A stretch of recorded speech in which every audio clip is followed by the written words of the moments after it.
Le vilain petit canard de Hans Christian Andersen. Que la campagne était belle! On était au milieu de l'été. Les blés agitaient les épis d'un jaune magnifique. L'avoine était verte et dans les prairies, le foin s'élevait en monceaux odorants. La cigogne se promenait sur ses longues jambes rouges en bavardant de l'égyptien, langue qu'elle avait apprise de sa mère. Oui, vraiment, la campagne était bien belle. Les rayons du soleil éclairaient de tout leur éclat un vieux domaine entouré de larges fossés, et de grandes feuilles de bardane descendaient du mur jusque dans l'eau. Elles étaient si hautes que les petits enfants pouvaient se cacher dessous, et qu'au milieu d'elles, on pouvait trouver une solitude aussi sauvage qu'au centre de la forêt.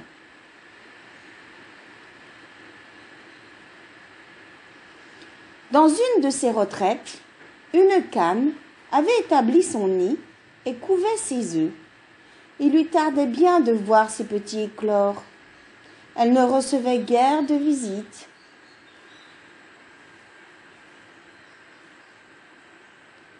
Les autres canards aimaient mieux nager dans les fossés que de venir jusque sous les bardanes pour barboter avec elle. Enfin, les œufs commencèrent à éclore les uns après les autres. On entendait « pip, pip ». C'étaient les petits canards qui vivaient et tendaient leur cou au dehors. Ils regardaient de tous côtés sous les feuilles vertes. « Que le monde est grand !» dirent les petits nouveau-nés à l'endroit même où ils se trouvèrent au sortir de leur œuf. « Êtes-vous tous là ?» continua-t-elle en se levant. « Non, le plus gros œuf n'a pas bougé. »« Dieu, que ça dure longtemps, j'en ai assez !» Et elle se mit à couver, mais d'un air contrarié. « Eh bien, comment cela va-t-il » dit une vieille cane qui était venue lui rendre visite. « Il n'y a plus que celui-là que j'ai toutes les peines du monde à faire éclore. Regardez un peu les autres, ne trouvez-vous pas que ce sont les plus gentils petits canards qu'on ait jamais vus? Ils ressemblent tous d'une manière étonnante à leur père. Mais le coquin ne vient pas même me voir. » « Montrez-moi un peu cet œuf qui ne veut pas éclore, » dit la vieille. « Ah, vous pouvez me croire, c'est un œuf de dinde. Moi aussi j'ai été trompée une fois comme vous, et j'ai eu toute la peine possible avec le petit, car tous ces êtres-là ont affreusement peur de l'eau. Laissez-le là, et apprenez plutôt aux autres enfants à nager. »« Non, puisque j'ai déjà perdu tant de temps. Je suis bien restée à couver un jour ou deux de plus, » répondit la cane. Enfin, le gros œuf creva. « Pip, pip » fit le petit, et il sortit. Comme il était grand et vilain, la cane le regarda et dit « Quel énorme caneton! Il ne ressemble à aucun de nous. Serait-ce vraiment un dindon? Ce sera facile à voir. Il faut qu'il aille à l'eau quand je devrais l'y traîner. » Le lendemain, il faisait un temps magnifique. Le soleil rayonnait sur toutes les vertes bardanes. La mère des canards se rendit avec toute sa famille au fossé.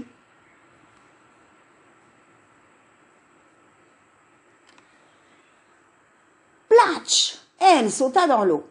Chacun de ses petits plongea l'un après l'autre. Les jambes allaient toutes seules, et tous se réjouissaient dans l'eau, et même le vilain grand caneton gris. « Ce n'est pas un dindon, dit-elle, comme il se sert habilement de ses grandes jambes, et comme il se tient droit. C'est mon enfant aussi, il n'est pas si laid, lorsqu'on le regarde de près. Venez maintenant avec moi, je vais vous présenter dans la cour des canards. » Ils entrèrent tous dans la cour des canards. Quel bruit on y faisait! Deux familles s'y disputaient, une tête d'anguille. Maintenant, remuez les jambes, continua-t-elle. Écartez les pieds. Tenez-vous bien ensemble et saluez le vieux canard là-bas. C'est le plus distingué de tous ceux qui se trouvent ici. Il est de race espagnole. C'est pour cela qu'il est si gros. Et remarquez bien ce ruban rouge autour de sa jambe. C'est quelque chose de magnifique. Et la plus grande distinction qu'on puisse accorder à un canard.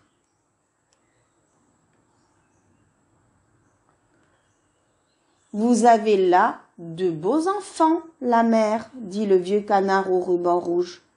Ils sont tous beaux, excepté celui-là. Il n'est pas bienvenu. Je voudrais que vous puissiez le refaire.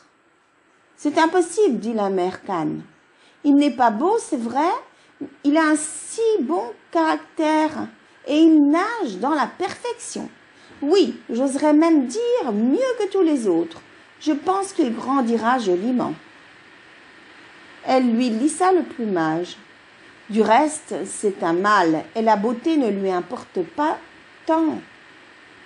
Mes enfants, faites comme si vous étiez à la maison et si vous trouvez une tête d'anguille, apportez-la moi.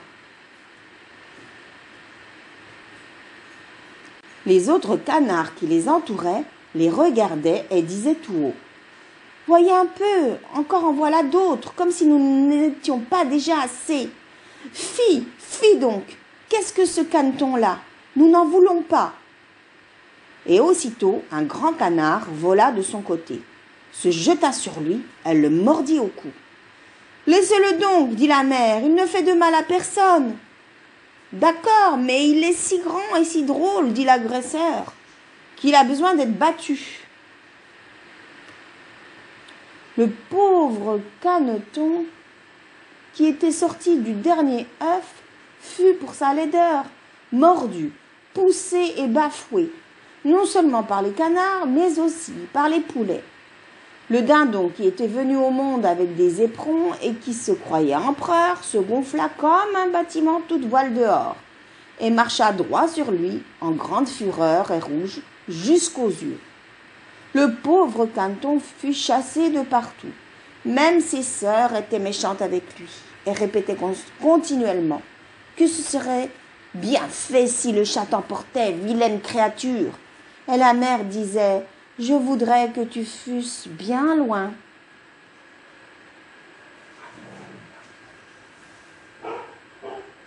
Alors il se sauva et prit son envol par-dessus la haie. Les petits oiseaux dans les buissons s'envolèrent de frayeur. Et tout cela parce que je suis vilain, pensa le caneton. Il ferma les yeux et continua son chemin. Il arriva ainsi au grand marécage où habitaient les canards sauvages. Il s'y coucha pendant la nuit, bien triste et bien fatigué. Le lendemain, lorsque les canards sauvages se levèrent, ils aperçurent leurs nouveaux camarades. « Qu'est-ce que c'est que cela ?» dirent-ils. Le caneton se tourna de tous côtés et salua avec toute la grâce possible. « Tu peux te flatter d'être énormément laid, dirent les canards sauvages, mais cela nous est égal, pourvu que tu n'épouses personne de notre famille. » Le malheureux, est-ce qu'il pensait à se marier, lui qui ne demandait que la permission de coucher dans les roseaux et de boire de l'eau du marécage? Il passa ainsi 2 journées. Alors arrivèrent dans cet endroit 2 jarres sauvages, jeunes et insolents. « Écoute, camarade, dirent ces nouveaux venus, tu es si vilain que nous serions contents de t'avoir avec nous. Veux-tu nous accompagner et devenir un oiseau de passage? Dans un autre marécage, il y a des oies sauvages charmantes, presque toutes demoiselles. Qui sait si tu n'y trouverais pas le bonheur malgré ta laideur affreuse? » Tout à coup, on entendit pif, paf, et les 2 jarres sauvages tombèrent morts dans les roseaux, et l'eau devint rouge comme du sang, et on entendit encore des coups de fusil. C'était une grande chasse. Il attendit quelques heures en silence, regarda autour de lui, et se sauva du marais aussi vite qu'il put.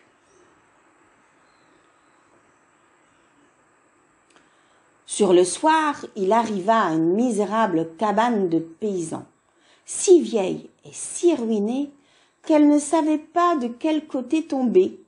Aussi restait-elle debout. La tempête soufflait si fort autour du caneton qu'il fut obligé de s'arrêter et de s'accrocher à la cabane. Tout allait de mal en pis. Alors il remarqua qu'une porte avait quitté ses gonds et lui permettait par une petite ouverture de pénétrer dans l'intérieur. C'est ce qu'il fit.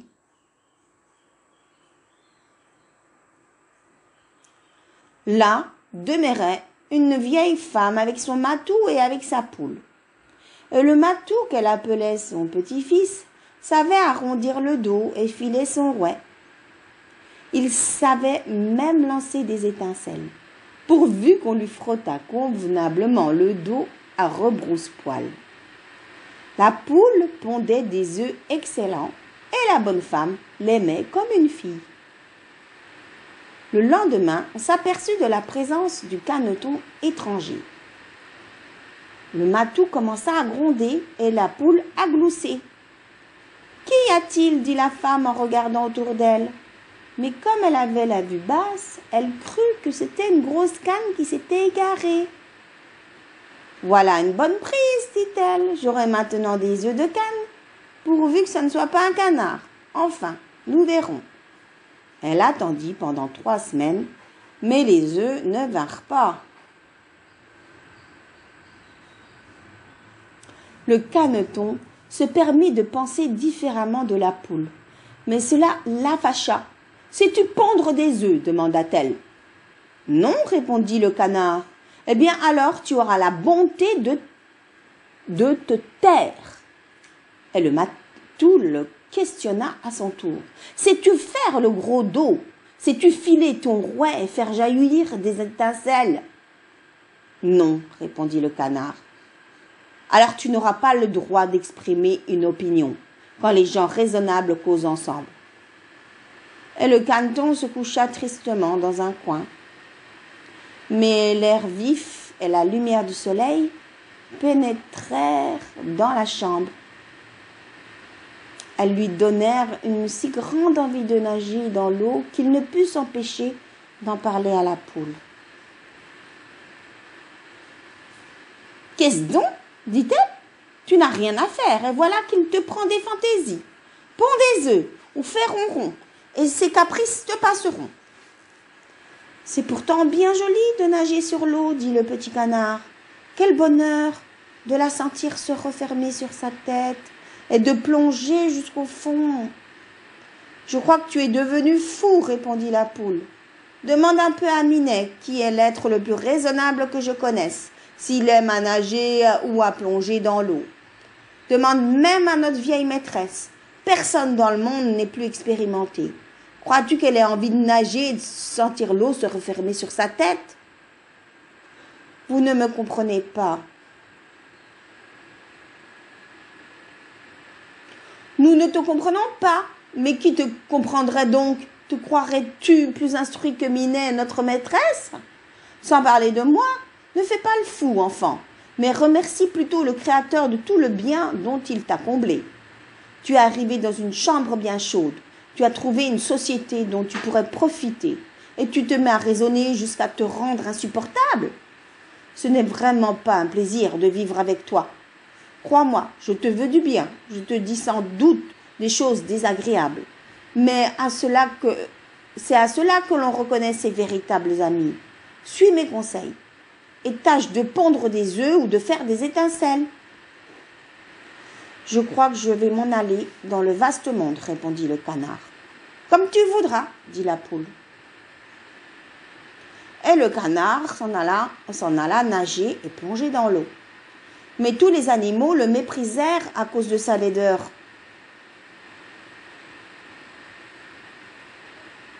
L'automne arriva.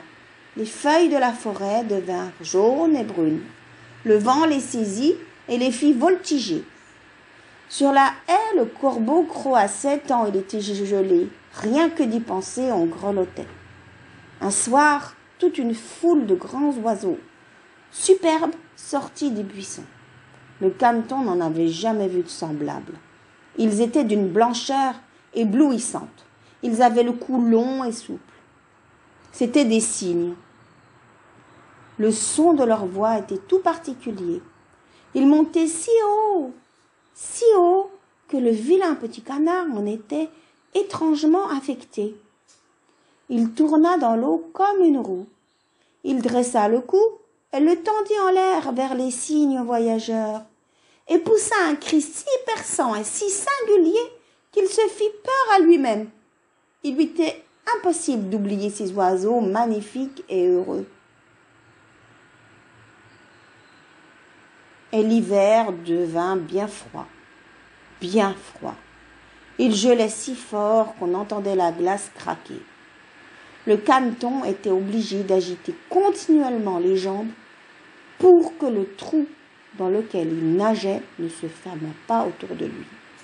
Mais enfin il se sentit épuisé de fatigue. Il ne remuait plus et fut saisi par la glace. Le lendemain matin, un paysan vint sur le bord et vit ce qui se passait. Il s'avança, rompit la glace et emporta le canard chez lui pour le donner à sa femme. Là, il revint à la vie.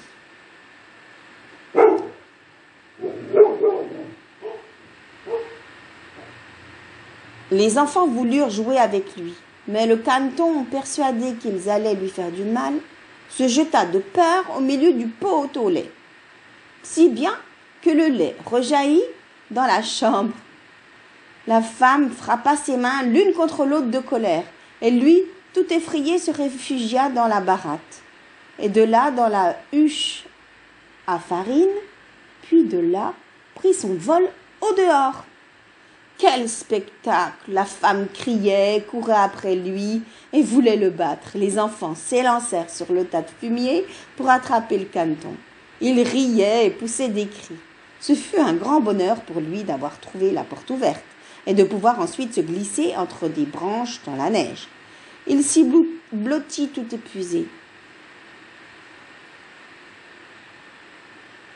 Il serait trop triste de raconter toutes les souffrances qu'il eut à supporter pendant cet hiver rigoureux. Il était couché dans le marécage, entre les joncs, lorsqu'un jour le soleil commença à reprendre son éclat et sa chaleur. Soudain, le caneton déploya ses ailes qui battaient l'air avec plus de vigueur qu'autrefois. Assez de force pour le transporter au loin dans un grand jardin, et des profondeurs d'un fourré sortirent 3 magnifiques cygnes blancs.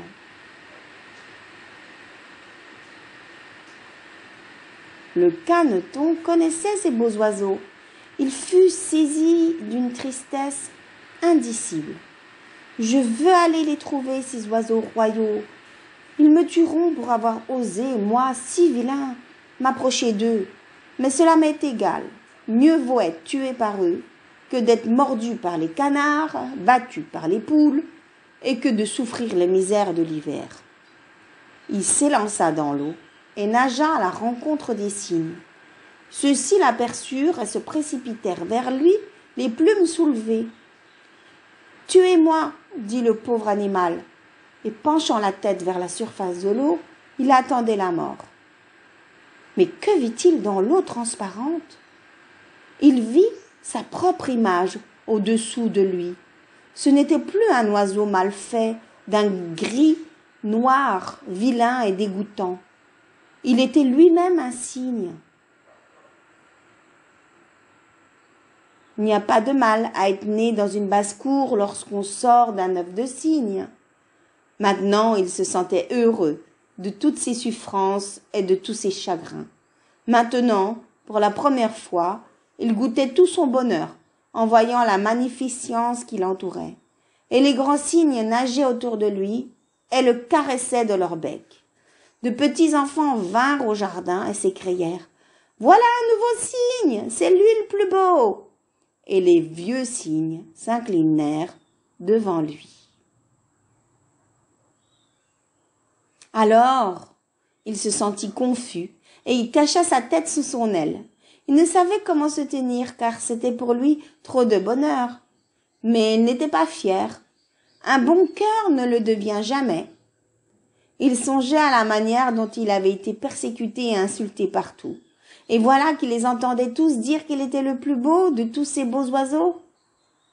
Alors ses plumes se gonflèrent, son cou élancé se dressa, et il s'écria de tout son cœur. Comment aurais-je pu rêver tant de bonheur pendant que je n'étais qu'un vilain petit canard ?